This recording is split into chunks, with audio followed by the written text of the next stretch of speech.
In other words, you're saying that at the moment, you do not have any nominee from Kaduna State?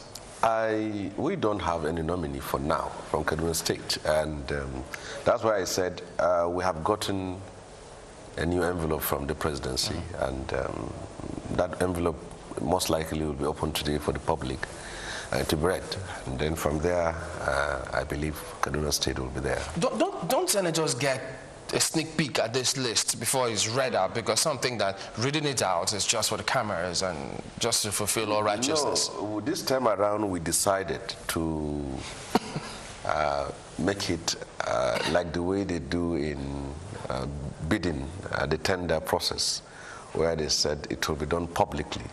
The reasons for that is perhaps have to do with experiences of what happened in the past, whereby ministerial nominees have been seen to be reaching out to senators for other reasons, not ethical. So this time around, we said the envelope will be opened publicly for Nigerians to see, and there's nothing wrong with that.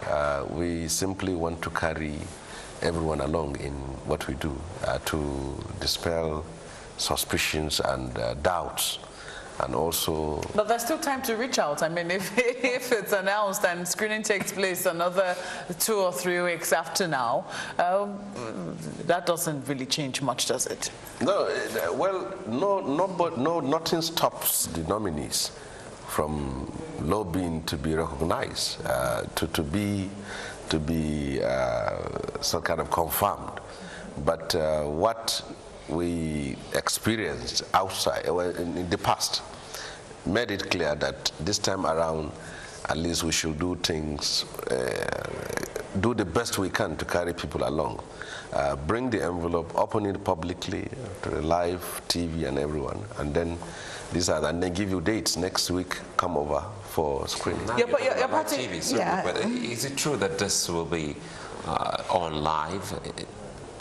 The process of the screening today? Yes, many stations, I don't know whether included your own, have offered to come and cover it live. And I think the essence of it is to avail Nigerians the opportunity to know who are their nominees and what do they stand for and what do they present before the public and what are they made of. And it also avails the public the opportunity to hear from the nominees and also how they answer questions and the presentations they're going to make. And what we should look at it is that before coming to the Senate, you must have also been screened by various security agencies. Well, this is the Parliament is the only theater where the public are invited to be spectators and also make stream contributions to it. Is there any truth then to the word, any iota of truth to the word making the rounds that within your party there were certain caucuses or groups that were not, as they say, carried along before these names were chosen and then submitted? Well, you see, from the point of democratic thinking and in the interest of internal democracy and also the concept of carrying people along, when you are nominating ministers, you need to make consultations to get advice and also to be able to cross-check many things which you may not know. And if you do that, you save yourself the embarrassment of one may come out of it at the end of the day. But in aspect, certainly, if you have to get everyone's opinion, you will never reach a decision, because people will certainly raise personal issues they have with a nominee, which may not be of interest to the requisite qualifications of being a nominee, and that will affect the process. So people certainly are raising issues and grumbling over things. But I think governors that were by convention given the powers to send nominees ought to make consultations with their parties, stakeholders, and then give options of names not just one person, to the president as recommendations. And then from there, he can pick.